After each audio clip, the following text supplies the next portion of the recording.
All right, let's jump straight into today's strategic dossier. Welcome back to The Explainer. Listen, if you're a focused learner, especially a UPSC aspirant trying to navigate the absolute flood of daily news, you already know how crucial it is to separate the real substance from the noise. So today, we are cutting right through that noise to bring you the absolute most critical governance, economic, and environmental updates pulled directly from the source material. We've got four seriously high-stakes topics on our radar today. First up, the JPC on a massive constitutional amendment. Second, the VBSA bill and the battle over educational autonomy. Third, we'll look at the India-UK CETA auto quotas. And fourth, the ongoing Ken Betwa River protests. Let's get right into it. Starting with Topic 1, the JPC on constitutional amendment and defining the very real limits of governance from jail. JPC chairperson Abarijita Sarangi recently wrapped up a major press conference, laying out the panel's official findings on the Constitution 130th Amendment bill. Now, the whole point of this bill is to plug a gaping constitutional vacuum. Basically, what actually happens when a sitting prime minister, chief minister, or minister is arrested and held in custody for a really long time? How do you legitimately prevent a scenario where someone is literally governing from a jail cell? So the absolute crux of the debate here is the trigger mechanism. Initially, the bill proposed the automatic removal of a public functionary after 30 consecutive days in judicial custody. But, well, stakeholders pushed back hard. They argued that a word like removed carries this massive, unwarranted air of permanent stigma. Because of that, the JPC is actually recommending replacing removal with suspension. Think of it as a reversible measure, kind of like the service rules for government employees who get detained, where guilt isn't just automatically presumed on day one. To make sure this isn't just a blunt instrument, the JPC dropped 5 key recommendations to calibrate the law. They specifically defined serious criminal offenses as those carrying a 5-year imprisonment threshold.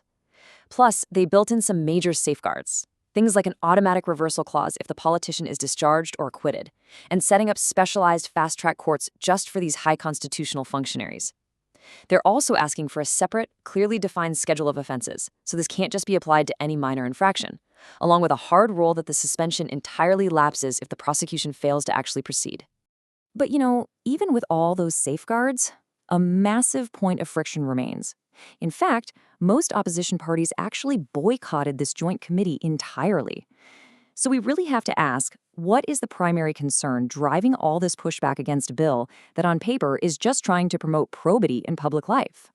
It really comes down to the fear of weaponization. The panel officially put on record the apprehensions from stakeholders who are terrified this arrest-based trigger could be misused. Since this mechanism forces a suspension based purely on 30 days in custody without needing an actual judicial finding of guilt, critics are genuinely worried it could be deployed against political rivals or non-BJP-ruled states via central investigative agencies. It is your classic textbook tension between ensuring administrative integrity and preventing political vendettas. Okay, shifting gears to our second topic, the VBSA bill and autonomy, diving into the fierce debate over federalism and educational centralization. Right now, the center is proposing an incredibly massive structural overhaul. Historically, higher education in India has been regulated by a somewhat fractured system of different bodies. You've got the UGC, the AICTE for technical stuff, the NCTE for teachers. Well, this new bill proposes dissolving all those established councils completely. In their place, one unified, single apex regulatory body called the Viksit Bharat Shiksha Adhishtan, or VBSA. But this overhaul is facing some serious headwinds from 2 totally different camps. On one flank, you have the elite institutes of national importance, your IITs and IMs. They are fighting tooth and nail to preserve their academic autonomy, specifically asking for exemptions when it comes to approving online programs and setting curriculum.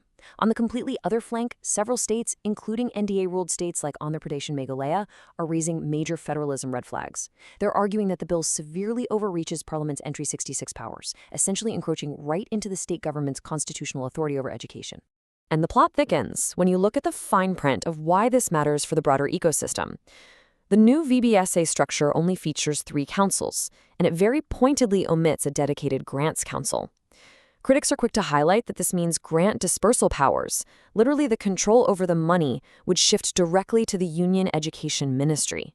For anyone warning against the over-centralization of higher education, this is a massive point of contention. All right, moving right along to topic 3, India-UK CETA auto quotas, and a major tariff recalibration for international trade. 20,000. That is the magic number you need to remember here.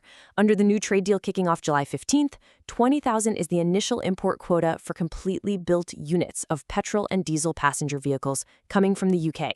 The big deal here is that they'll be allowed in at newly reduced concessional tariff rates of between 30 and 50%. That is a heavy, heavy drop from the usual towering import duties of 66 to 110%. As this rolls out over the years, the shifts are actually pretty wild to track. Year 1 starts at that 20,000 car mark at the 30 to 50% rate. By year 5, the gates open up. The quota expands significantly to 37,000 cars, and that tariff absolutely plummets to a flat 10%. But if you look ahead to year 15, the quota actually shrinks back down, settling at 15,000 cars. It's a highly calibrated strategy, opening the market up wide and then slowly tightening it back up over a decade and a half. But what about the booming green sector? Well, for EVs and hybrids, it's a completely different playbook. Concessions there don't start immediately. They only kick in from year 6. And interestingly, they're categorized entirely by cost, not by engine size like the petrol cars.